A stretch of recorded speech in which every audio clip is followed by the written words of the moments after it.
व्यक्ति करता है। अब कितनी ज्यादा मात्रा में करता है वो अलग अलग व्यक्तियों पर निर्भर करता है। कोई बहुत ज्यादा दिखावा करता है, कोई थोड़े से दिखावे में खुश हो जाता है। तो लेकिन दिखावा हर कोई करती है। अब जैसे मान लीजिए माताएं हैं, अगर उन्होंने किसी दिन बहुत सुंदर चूड़ियां पहनी होगी, बहुत कीमती होगी या बहुत ज्यादा सुंदर होगी, तो उस दिन उनकी सारी बातें उनके हाथों से होगी। हर बार कहाँ गए थे, इधर लाकर रख दो, उधर से आना, हर चीज हाथों से होती। या मान लो कोई सुंदर हार पहना होगा तो उसको बार बार ठीक करेंगे, है ना। आप भी कम नहीं है, उनको आभूषणों का शौक है तो आप घड़ियां खरीदते हैं, अच्छे अच्छे फोन खरीदते हैं। ना फोन आया होता है, ना मैसेज आया होता है, जबरदस्ती उसको जेब से बाहर निकालेंगे, देखेंगे कि सामने वाला जो खड़ा है उसकी नजर फोन पर गिरे कि भाई देखो अच्छा फोन है हाथ में, है ना। तो कहने का तात्पर्य क्या है कि दिखावा तो हर कोई करता है।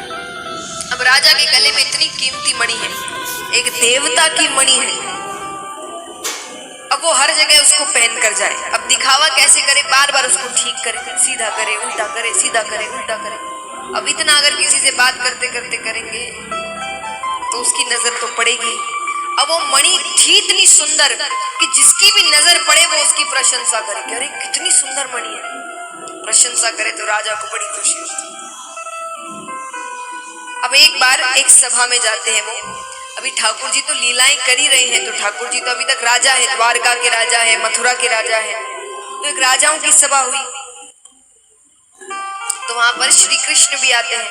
अब सत्रधिक राजा भी आए, फिर राजा ने वही हरकत की, वो बार बार उसको ठीक करे, सीधा करे, उल्टा करे, सीधा करे। बाकी तो मनुष्य है, तो वो जो देख रहे हैं वो इतना समझ नहीं रहे, तारीफ कर रहे हैं। भगवान ये सब चीजों से ऊपर है। भगवान के मन में आया कि कैसे दिखावा कर रहा है ये, देवता ने मणि दिए, इसको संभाल कर रखना चाहिए। इसे एक तरीके का आशीर्वाद है आपको, अगर भगवान से देवताओं से आशीर्वाद मिले तो उसको ऐसे ही बाहर रखोगे या संभाल कर रखोगे? संभाल कर रखेंगे हम। तो भगवान कहते हैं कि इसको संभाल के रखने की बजाय ये कैसे दिखावा कर रहा है, और उसके दिखावे पे, उसकी मूर्खता पे भगवान को हंसी आ।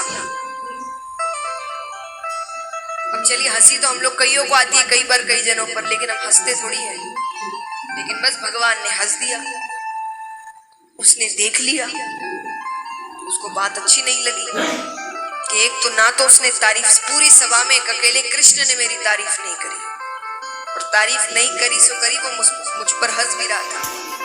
कोई बात नहीं, बात आई गई हो गई। कुछ दिनों बाद उनके छोटे भाई वो मणि पहनकर शिकार खेलने जाते हैं। देखिए कितना साधारण मान लिया उस मणि को, घूमने फिरने जा रहे, शिकार खेलने जा रहे, मणि पहनकर जा रहे, मणि पहनकर शिकार खेलने जाते हैं। शिकार करते करते एक शेर उनके भाई का शिकार कर लेता है, वो मणि लेकर चला जाता है। भाई की तो मृत्यु हो गई वहीं पर, मणि लेकर शेर चले गए। शेर थोड़ी दूर जाते हैं तो उनकी भेंट एक रीछ से होती है। वो रीछ और कोई नहीं, जामवंत जी थे, जो राम जी के साथ राम अवतार में थे। रीछ से युद्ध होता है शेर का, शेर को मारकर रीछ वो मणि लेकर चले जाते हैं, अपनी गुफा में अपने बच्चों को खेलने के लिए देते हैं। अब यहाँ पर राजा आए, उसे पता चला सब कुछ, भाई का शरीर तो मिल गया पर मणि गायब है। इधर उधर देखते हैं, कहीं नहीं मिलता। अब किसको पता कि इतनी दूर जाकर किसी गुफा में वो मणि पड़ी है। अब यहाँ पर हर 1-2 दिन में कोई ना कोई आए, राजा आकर पूछे कि भाई मणि कहाँ गई, क्या हुआ, किसी पर शक है क्या। कुछ लोग होते ना, काम कुछ नहीं करेंगे, चिंता ज्यादा दिखाते हैं। वो राजा आकर पूछ रहे हैं कि भाई किसी पे शक है क्या, किसी ने कुछ ऐसी हरकत की हो। तो हरकत तो एक ही ने करी थी। सत्रधिक राजा कहते हरकत तो सिर्फ कृष्ण ने करी थी, और भगवान के दुश्मन कम नहीं है। जहां कृष्ण का नाम आया कि आधे से ज्यादा राजा वहां पर कहते अरे उसी ने चुराई है, वो तो है ही चोर, जाओ वृंदावन में, हर व्यक्ति वहां यही बोल रहा होगा कि कृष्ण चोर है, चोरी करता था यहाँ पर। अब सत्रदिक राजा ने बिना जाने बिना समझे, अब वो जिस व्यक्ति से मिले सबसे यही कहे, अरे तुमने मेरी वो मणि देखी थी ना? बोले हाँ। बोले वो कृष्ण ने चुरा ली। भगवान तक खबर जाती है। भगवान कहते हैं ब्रज में माखन चुराता था तो चोर नाम पड़ा था, यहाँ तो बिना चोरी की इल्जाम लग गया। अब ये नाम हटाना पड़ेगा। तो भगवान जंगल जाते हैं, जहां पर उनके भाई का शरीर पड़ा था, वहां से देखते हैं कि शेर के पैरों के निशान जा रहे हैं। भगवान उसके पीछे पीछे जाते हैं, वो रुकते हैं तो रीछ के पैरों के निशान जा रहे हैं। भगवान उसके पीछे पीछे जाते हैं और सीधा गुफा तक पहुंचते हैं। अब दूर से ही वो मणि चमक रही है। भगवान अंदर गए, जामवंत जी सामने आते हैं। भगवान ने कहा देखो मुझे वो मणि चाहिए, वो एक देवता की मणि है, सूर्य नारायण भगवान की मणि है। आपको जितना धन चाहिए मैं बदले में दे दूंगा, आप मुझे वो मणि दे दो। जामवंत जी कहते नहीं, मेरे बच्चों को अच्छी लग गई है, उनका खिलौना है, अब मैं उन्हें दुखी नहीं कर सकता। भगवान कहते अरे वो कोई खेलने की वस्तु है क्या? वो एक देवता की मणि है, कीमती है। जामवंत जी ने कहा इतना है तो युद्ध करके ले जाओ।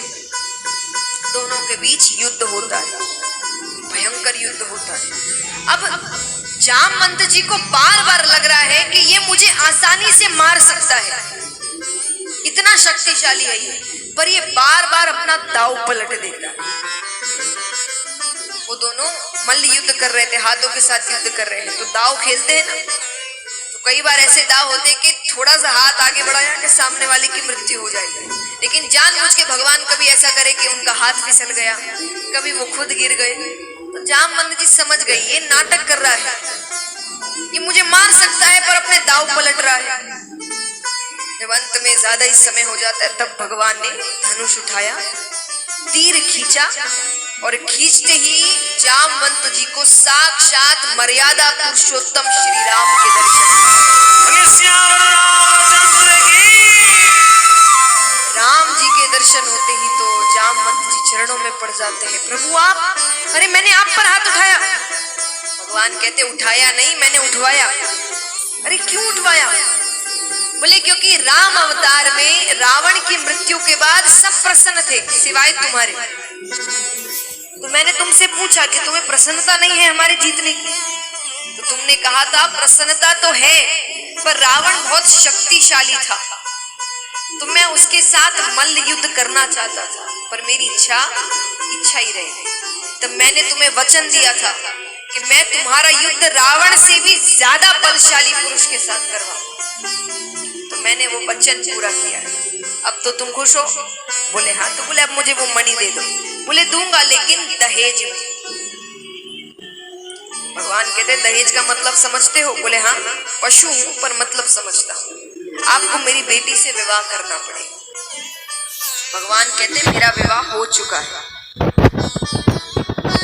तो बोले यहाँ कौन सा आपने मर्यादा पुरुषोत्तम होने का व्रत लेकर रखा है? एक हो गया, एक और सही। हाँ, अगर आप ये कहें कि मेरी बेटी में मनुष्यों वाली सुंदरता नहीं है तो वो बात अलग है, फिर मैं मान